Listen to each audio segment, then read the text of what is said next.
So let's look at how do RC circuits behave when we apply a sinusoidal signal. So let's take a look at doing a little study here on RC circuits. So we're going to look at first the RC circuit as it relates to series reactive circuits. Then we'll move to parallel reactive, and then series parallel, and then possibly special topics.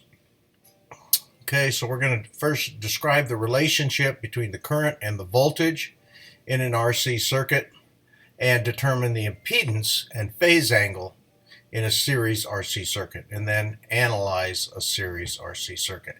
And then we'll do the same thing for parallel, series parallel, and determining things like power in these circuits. So we need to make sure that we are confident with the terms now of impedance, because now we're not dealing with just resistance, we're dealing with impedance, capacitive susceptance, B sub C, admittance, Y, apparent power, P sub A, what's a power factor, filters, frequency response, the cutoff frequency, and the bandwidth. So the first thing we will look at in this section then is the series reactive circuit. So if we look at this simple circuit, we have one resistor, we have one capacitor, and we have a sinusoidal power source pumping out a sinusoid that exhibits some maximum power, some maximum voltage rather, V from the source, and it alternates accordingly. So we can see as we look at each of the components that we have a representative sinusoidal signal that is present at each of these points. So we can see for the resistor, we have a voltage across the resistor, the light blue tracing, and then we can see that we have a representation that says the voltage across the resistor sinusoidally leads that of the source. If we move next to the capacitor, we can see that the capacitor voltage lags the source voltage, okay, by an amount. And then we can see that if we measure the current in terms of the frequency, that the current leads the voltage by an amount. So the resistor voltage V sub R, the capacitor voltage V sub C, and the current are all sine waves, all sinusoidal signals with the frequency of the source. Phase shifts then are introduced at the capacitor because of its capacitive circuits. It's a reactive component. The illustration of the sinusoidal response then with the general phase relationships of the voltage drop across the resistor, V sub R, V sub C, and I relative to the source voltage. V sub R leads V sub S, V sub C lags V sub S, and I leads V sub S.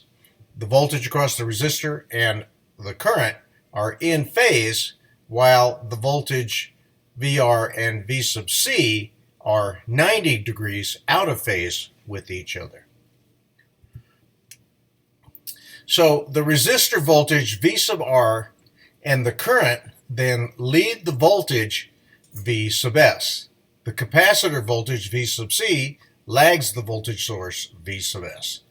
The phase angle between the current and the capacitor then is always 90 degrees out of phase. As we look at this, we can see that the amplitudes and the phase relationships of the voltages and the current depend upon the values of the resistance and the value of the capacitive reactance. Remember, our capacitive reactance is actually our X sub C. So the amplitudes are based upon those two values. So when a circuit is purely resistive, i.e. it only has a resistor, the phase angle between the applied source voltage and the total current is 0. When a circuit is purely capacitive, the phase angle between the applied source voltage and the total current is 90 degrees out of phase. Okay, so you can see that in the the representation below. We can see the voltage source and the current are 90 degrees out of phase with each other. So if we look at the phasor relationship here, we can see I sub c versus v sub c, and that vector or phasor relationship shows them as 90 degrees out of phase.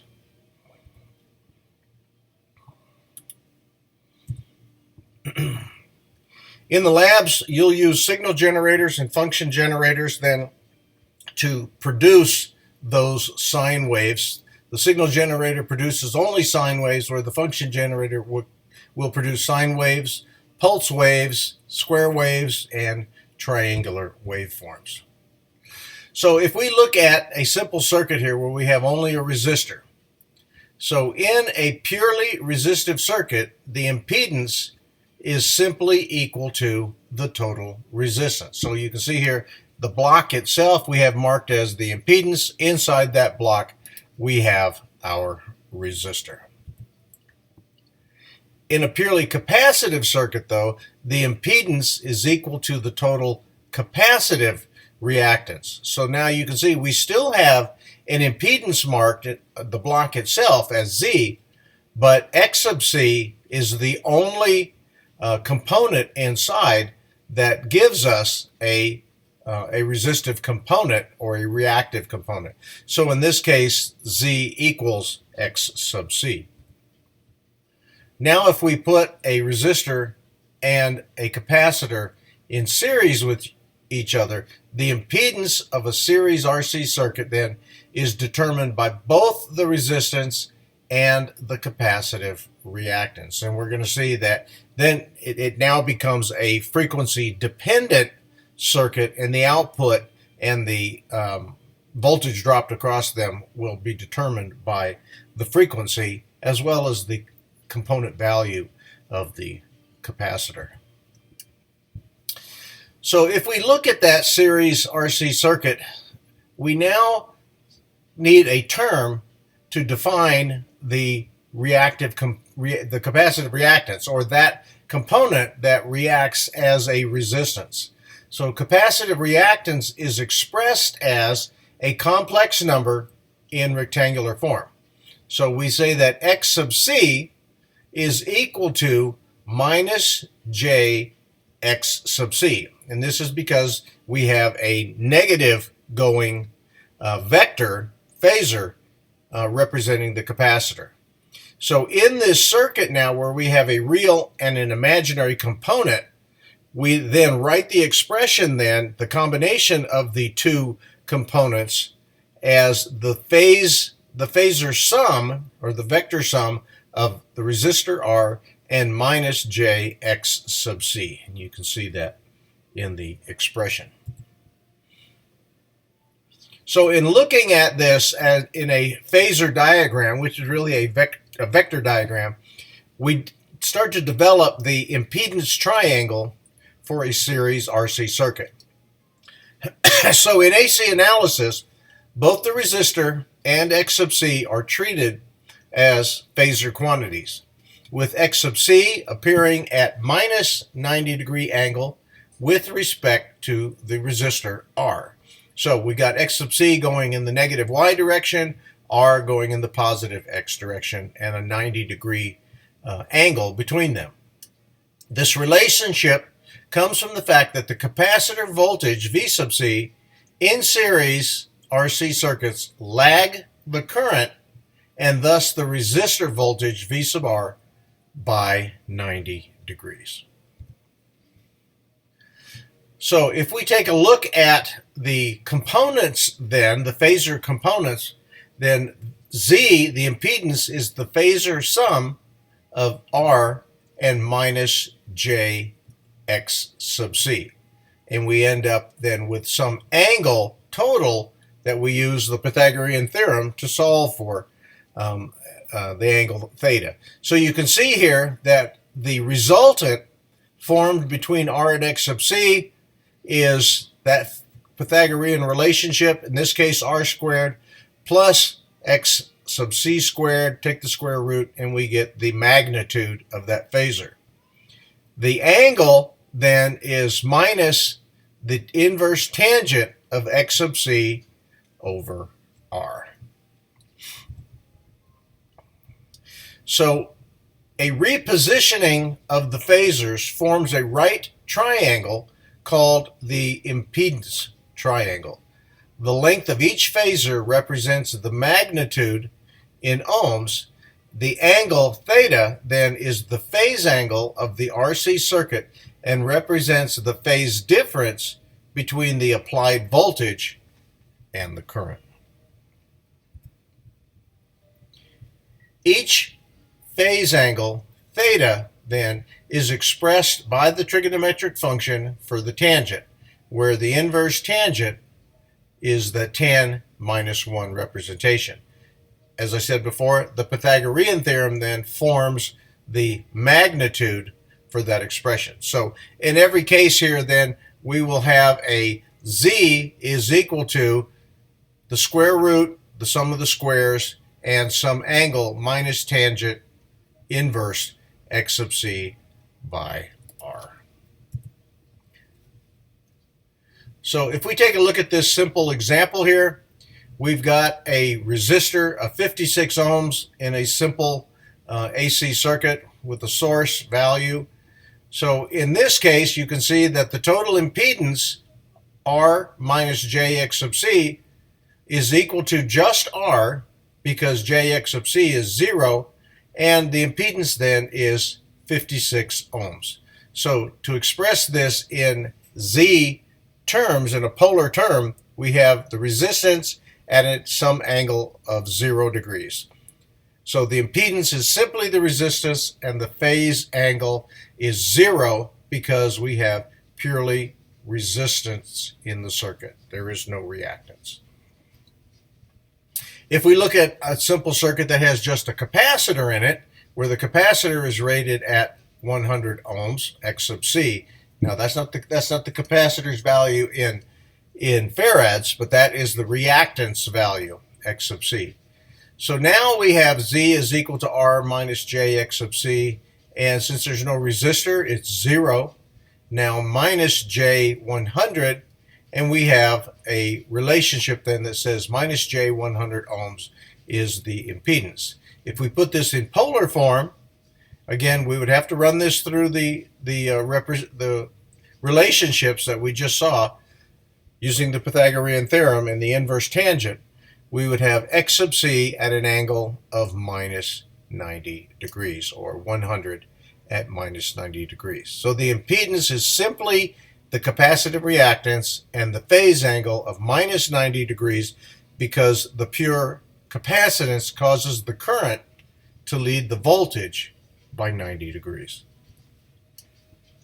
Now if we put the resistor and the capacitor together in the circuit in series, now we create our vector relationship, or our phasor relationship. Z is equal to 56 ohms for the resistor minus J100 ohms for the capacitor.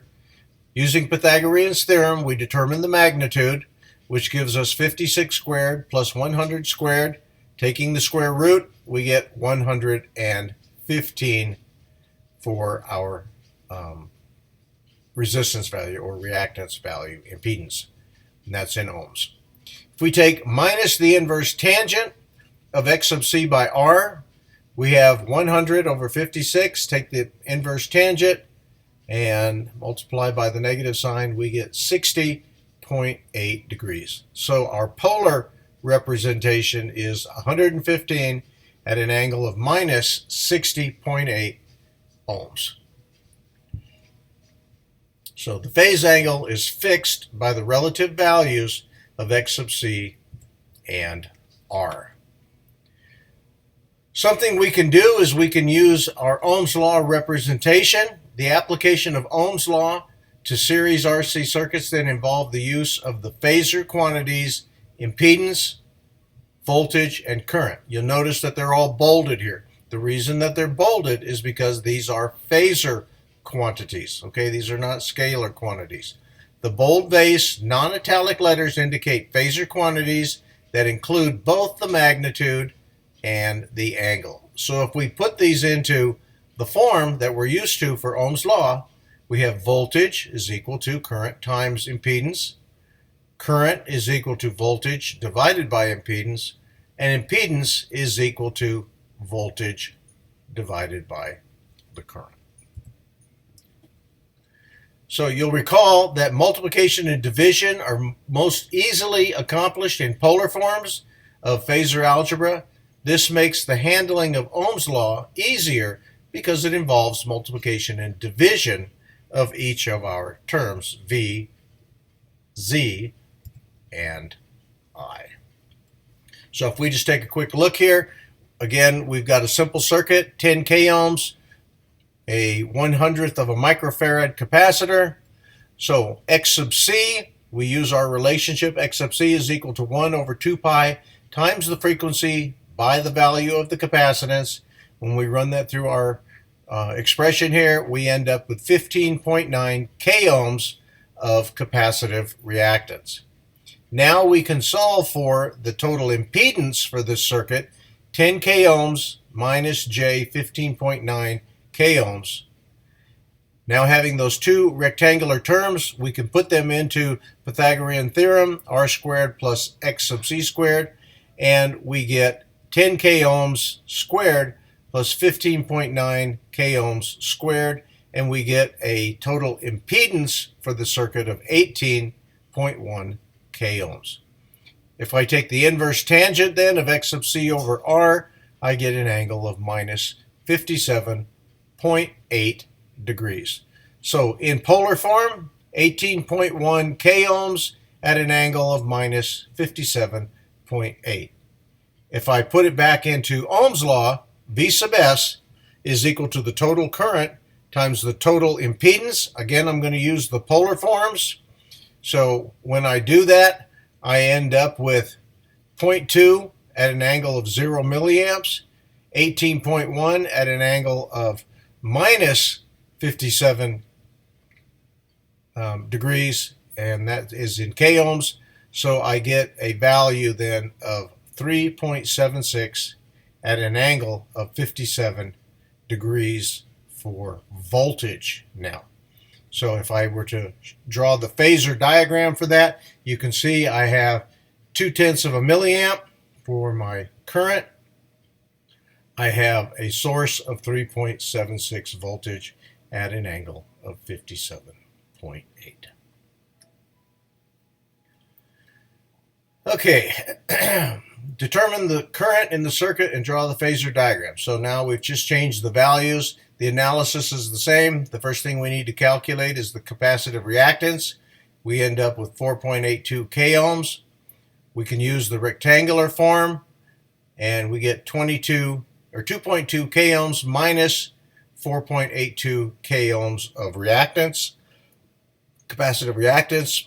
Solving for the polar forms then, we end up with 5.30 k ohms and an angle of minus 65.5 degrees. So the impedance then in polar form is 5.3 at an angle of minus 65 k ohms. When I put it into Ohm's law, I get the current is equal to the voltage source divided by the total impedance. So 10 ohms at an angle of 0, 5.3 or volts, 5.3 ohms at an angle of minus 65.5 k ohms gives me a total current then for the circuit 1.89 at an angle of 65.5. Notice that the sign changed because in polar form all I have to do is bring the angle up into the numerator to solve for the angle. So in this case we see that the current leads the voltage by 65.5 degrees, and you can see the vectors then angle at 65.5. The current is at 1.89 milliamps, and the amplitude of the voltage source is the 10 volts that was given. You notice it's at 0, and that was given to us for the circuit. So we will stop there. and come back and continue with reactive circuits.